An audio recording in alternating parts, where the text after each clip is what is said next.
হয়, এই মুহূৰ্তত মই কলিয়াবৰ শিক্ষাখণ্ডৰ অন্তৰ্গত বিচামুখ পাম প্ৰাথমিক বিদ্যালয়ত উপস্থিত আছো আৰু বিদ্যালয়খনৰ যি দুৰৱস্থাৰ ছবিখন, সেই ছবিখন আমি NKTV দৰ্শকসকলক পোনে পোনে দেখুৱাব খুজিছো।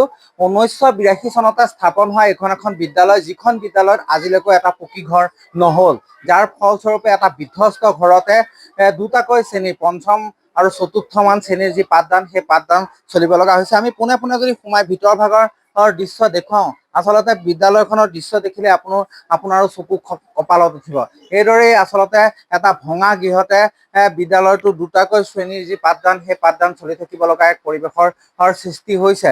2013 চনতে বিদ্যালয়খনৰ প্ৰাদেশিকৰণ হৈছিলে।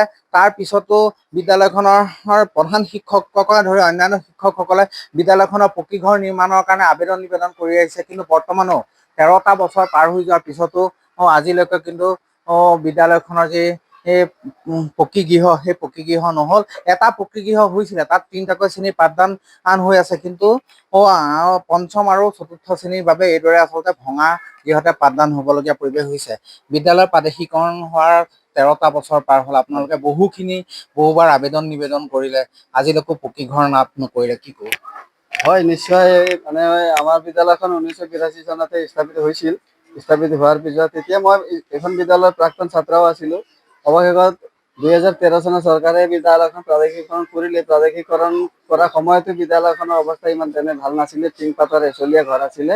তাৰপিছত আমাৰ বিদ্যালয়ৰ প্ৰাক্তন প্ৰধান শিক্ষকো 2020 চনত ৰিটায়াৰ হৈ গ'ল। 20 চনৰ পিছত মই মানে IC হিচাপে দায়িত্ব লৈ আছো। বৰ্তমান মই প্ৰধান শিক্ষক পদত আছো। মই প্ৰধান শিক্ষক পদ লোৱাৰ পিছত 2022 চনত যোগাযোগ কৰি পেলাই বিভাগীয় কৰ্তৃপক্ষৰ লগত যোগাযোগ কৰি পেলাই 2022 চনত এখন এচিয়াৰ ৰুম পাবলৈ সক্ষম হৈছো। এচিয়াৰ ৰুম পাই সক্ষম হৈছো। অৱশ্যে ক্লাছ ক শ্ৰেণীৰ পৰা ক্লাছ 3 লৈকে তাত 4টা ক্লাছ ৰাখিবলগীয়া হৈ আছে, আৰু এই ভঙা ঘৰটোতে ক্লাছ 4 আৰু 5 ৰাখিবলগীয়া হৈ আছে। গতিকে এই ক্লাছ 4 আৰু 5 আৰু এখন যদি অতিৰিক্ত শ্ৰেণী কোঠা যদি পায়, তেতিয়াহ'লে ল'ৰা ছোৱালী যথেষ্ট উপকৃত হ'ব বুলি মই ভাবো। গতিকে চৰকাৰে নিশ্চয় এইখনৰ অলপ সুবিধা দিয়ে বুলি মই আশা কৰিছো।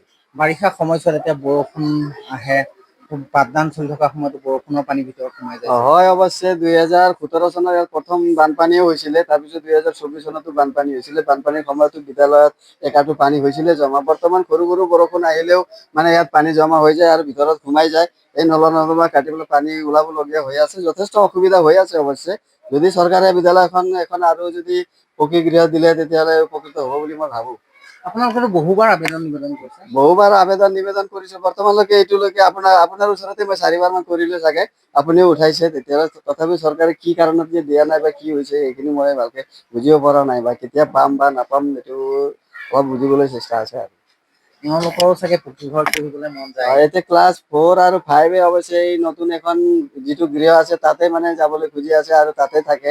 এতিয়া উপায় নাই, একেলগে 5-6টা ক্লাছটো ৰাখিব নোৱাৰি তাত। গতিকে ৰাখিব নোৱাৰাৰ কাৰণে ইয়াতে ভঙা ঘৰটোতে ৰাখিবলগীয়া হৈ আছে। গতিকে সিহঁতেও পাই পেলাই যদি ইয়াৰ পৰা পঞ্চম শ্ৰেণীৰ পৰা পাছ কৰি পেলাই ইয়াতে ষষ্ঠ শ্ৰেণীত যাব, গতিকে সিহঁতে পকী ঘৰত পঢ়ি পেলাই যদি যাব পৰা হ'লে আমিও নিশ্চয় সুখী হ'লোহেঁতেন।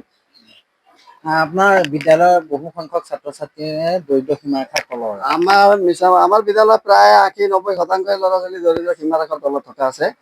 গতিকে বহুত ল'ৰা ছোৱালীবিলাক দুখীয়া, আৰু প্ৰায় আমাৰ এই দুখীয়া অঞ্চলৰে, আৰু কিছুমান চব প্ৰায় শ্ৰমিকৰে ল'ৰা ছোৱালী আছে ইয়াত। গতিকে সিহঁতৰো লিখা পঢ়াৰ কাৰণে অলপ অসুবিধা হৈ আছে। নিশ্চয়কৈ আচলতে যথেষ্টখিনি অসুবিধাৰ সন্মুখীন হৈ আহিছে। আৰু এয়া হৈছে কলিয়াবৰৰ মিছামুখ পাম প্ৰাথমিক বিদ্যালয়। 1982 চনতে এই বিদ্যালয়খন স্থাপন হৈছিলে, কিন্তু 2013 চনত এই বিদ্যালয়খন চৰকাৰীকৰণ হৈছিলে। তাৰ পিছত 13টা বছৰ উকলি যোৱাৰ পিছতো আজিও বিদ্যালয়খনৰ যি গৃহ, সেই গৃহ নিৰ্মাণ নহল, যাৰ বাবে এজাক বৰষুণতে এই বিদ্যালয়ৰ গৃহত পানী সোমায়, আৰু পঞ্চম আৰু চতুৰ্থ শ্ৰেণীৰ ছাত্ৰ ছাত্ৰীসকলে এই বিদ্যালয়তে পাঠদান কৰিব লগা এক পৰিৱেশৰ সৃষ্টি হৈছে। তেওঁলোকে আমাৰ NKTVৰ জৰিয়তে তেওঁলোকে বাৰে বাৰে অনুৰোধ কৰিছে, চৰকাৰক অনুৰোধ কৰিছে, শিক্ষা বিভাগক অনুৰোধ কৰিছে, যাতে এটা পকী গৃহ সোনকালে দিয়ে আৰু ছাত্ৰ ছাত্ৰীসকল যাতে উপকৃত হয়। আৰু তাকেই এতিয়া তেওঁলোকে অনুৰোধ কৰা দেখা পোৱা গৈছে।